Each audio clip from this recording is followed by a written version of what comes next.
Olá, bom dia. Eu sou Jonas Luiz da Silva, Vieira de Capuí. Você lembra que no capítulo 2 dessa série, Jesus Histórico e o Apóstolo Ateu, aquela mulher surgiu no meio da multidão, no convés do navio Ananere. Então, ela disse, você realmente está sendo inspirado pelo diabo. Resmungou a beata que parecia ter acordado de um transe. Eu encarei a mulher, dei aquele passo à frente, ela deu um passo atrás e ficou parada quando eu respondia. O tema da tentação por uma criatura diabólica também é encontrado na mitologia pagã. Minha senhora reagiu olhando fixamente a mulher em reprovação. A história da tentação de Jesus por Satã, em particular, parece com a tentação de Osíris pelo deus diabólico. Sete na mitologia egípcia. Já tínhamos sugerido que havia uma relação entre Jesus e o deus pagão Dionísio. Como Dionísio, o menino Jesus foi posto em fraldas e colocado numa manjedoura. Como Dionísio, Jesus podia transformar água em vinho. Como Dionísio, Jesus viajou de burro e deu de comer a uma multidão de seguidores. Como Dionísio,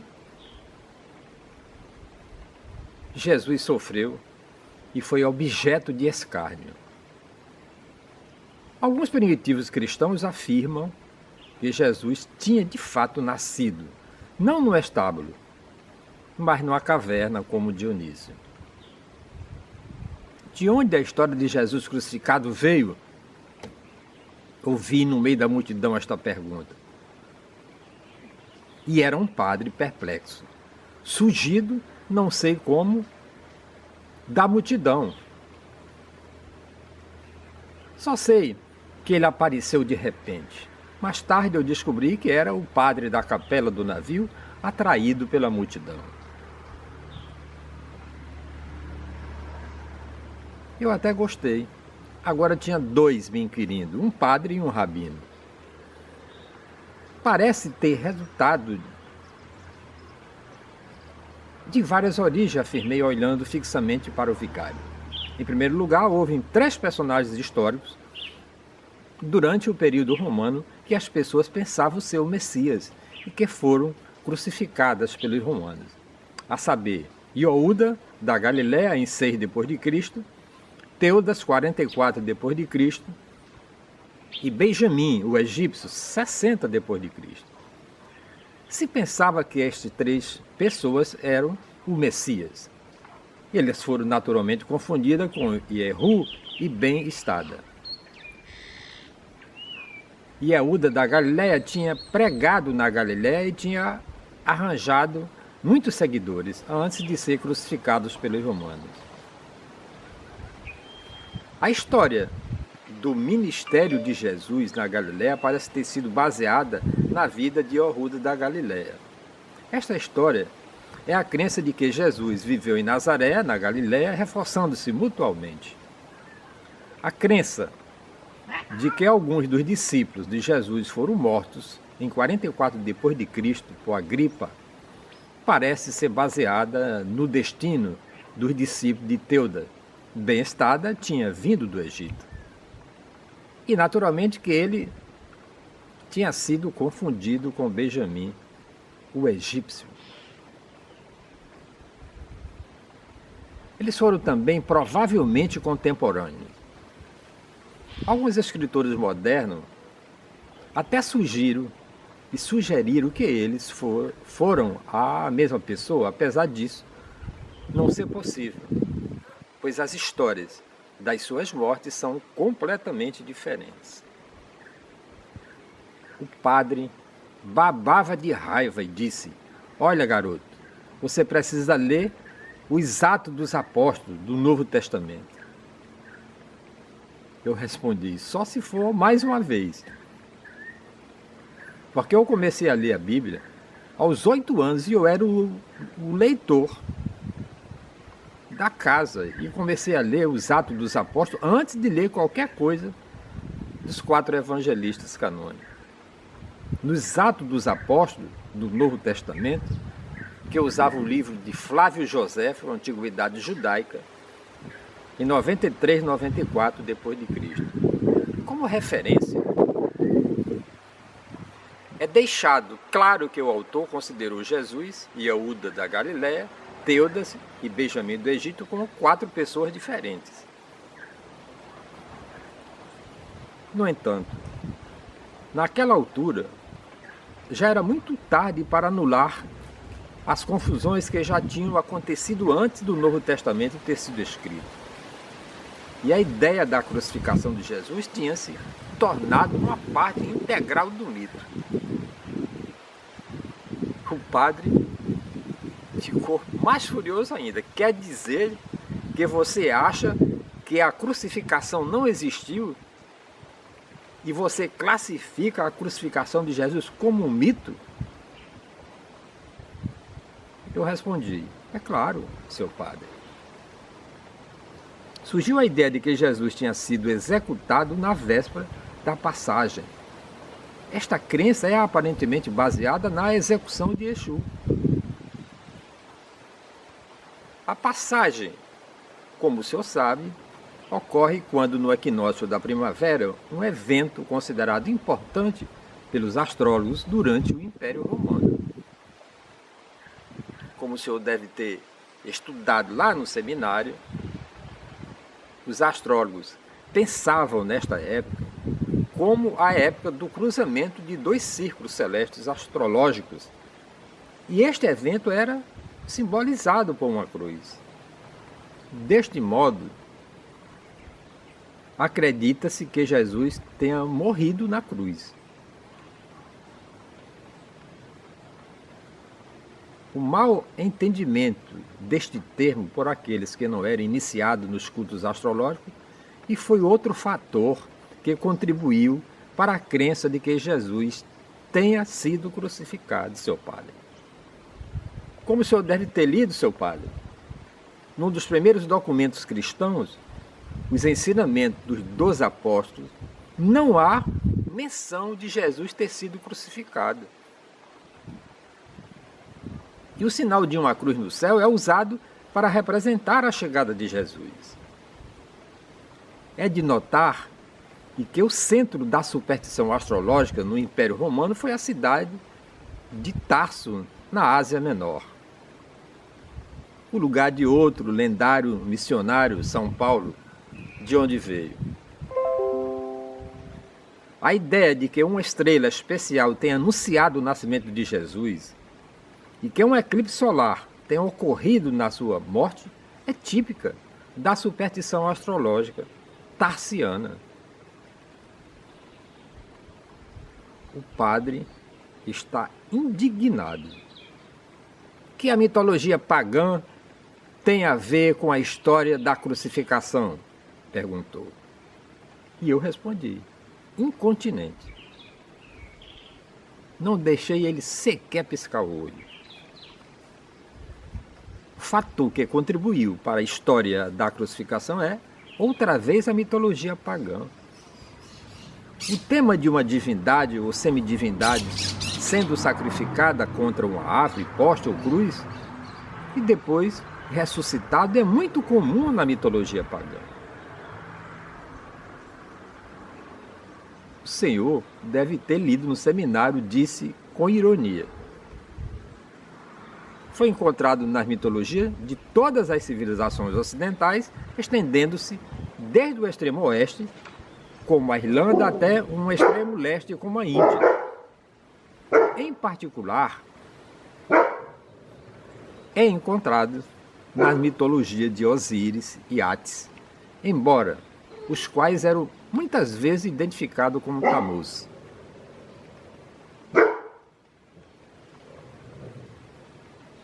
Osíris acabou com os seus braços esticados numa árvore, tal como Jesus na cruz. Esta árvore era, às vezes, mostrada como um poste, com dois braços esticados. O mesmo aspecto da cruz cristã. Na adoração de Serapis, numa composição de Osíris e Apis, a cruz era um símbolo religioso. De fato, o símbolo da cruz latina cristã parece ser baseada diretamente no símbolo da cruz de Osíris e Serapis. Os romanos nunca usaram esta cruz tradicional cristã para as crucificações. E eles usavam cruzes com a forma de X ou de um T. O hieróglifo de uma cruz numa colina era associado a Osíris. Este hieróglifo representava o Gudion, em grego, Crestos, um nome aplicado a Osíris e a outros deuses pagãos. A confusão deste nome, de Christos, que é igual a Messias Cristo, reforçou a confusão entre Jesus e os deuses pagãos. O senhor lembra, padre, que no equinócio da primavera, os pagãos do norte do Israel celebravam a morte e ressurreição de Tamuz, Osíris, nascido de uma virgem? Lá na Ásia Menor, onde as primeiras igrejas cristãs se estabeleceram, uma celebração similar era feita para Atis, também nascido de uma virgem. Atis era mostrado como morrendo contra uma árvore, sendo enterrado numa gruta e depois ressuscitado no terceiro dia, seu padre. Agora se vê de onde a história da ressurreição de Cristo nasceu. O padre gaguejou e levantou a mão como se fosse me bater. Mas parou no meio do caminho e continuou interrogando para uma multidão perplexa, quando já era noite e o navio apitava pela terceira vez para o jantar. O padre, se acalme, meu padre. Lembre-se de que na adoração de Baal acreditava-se que Baal tinha enganado Mavete, o deus da morte, quando do equinócio da primavera. Ele fazia se passar por morto e depois apareceu vivo. Ele teve sucesso neste ardil, dando o seu único filho como sacrifício. A ocorrência da passagem, na mesma época do ano que as Páscoas pagãs, não é coincidência. Muitos dos costumes de Passat foram designados como alternativa judaica aos costumes pagãos. Os pagãos acreditavam que quando o seu deus da natureza, como Tamuz, Osíris ou Atis, morria e ressuscitava,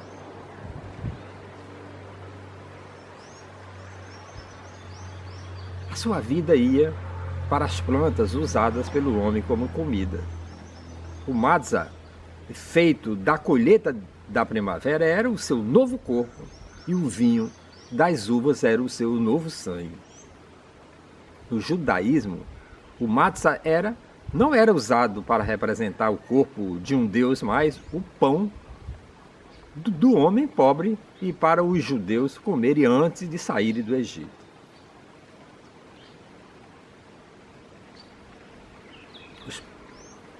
Os pagãos usavam o sacrifício pascual para representar o sacrifício de um deus ou do seu filho único.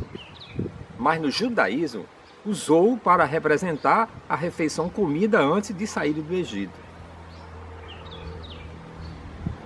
Em vez de contar histórias de Baal a sacrificar o seu filho, varão, o Mavete, os judeus contavam como o Malaque e Mavete, o anjo da morte, matou os filhos varões dos egípcios. Os pagãos comiam ovos para representar a ressurreição e renascimento do seu Deus, da natureza. Mas o ovo, no Seder, representa o renascimento do povo judeu ao escapar do cativeiro do Egito. Quando os primeiros cristãos se deram conta das similaridades entre os costumes de passar e os costumes pagãos, eles deram a volta completa e converteram os costumes de passar de voltar às suas velhas interpretações pagãs.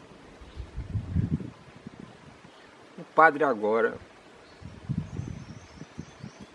ficou puto. Agora você quer e que você quer comparar o Seder com a última ceia de Jesus? Uma coisa nada tem a ver com a outra. O senhor é que pensa, padre. Basta o seu larga o seu único livro. Precisa largar e ler outros livros de outras religiões. A Seder tornou-se a última ceia de Jesus, similar à última ceia de Osíris, comemorada no equinócio da primavera.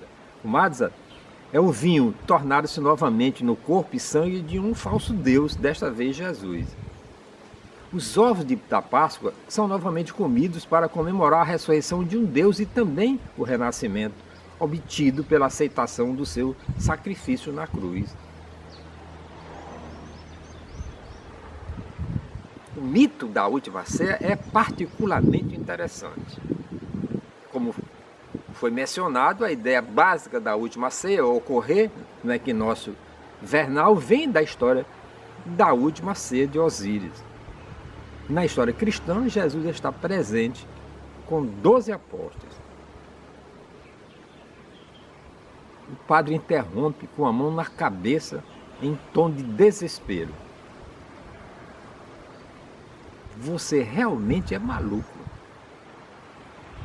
Você está afirmando que os 12 apóstolos não existiram? Falou o padre. Bem, para você saber qual foi a minha resposta, somente amanhã, no capítulo 4 desta série, Jesus Histórico e o Apóstolo Ateu. Se você acha que o que eu estou falando é uma ficção, deixa aqui o seu recado. Se você acha que isso não aconteceu comigo, deixa aqui o seu recado. E deixa aqui a sua opinião sobre a separação do Jesus histórico e do Jesus de Nazaré.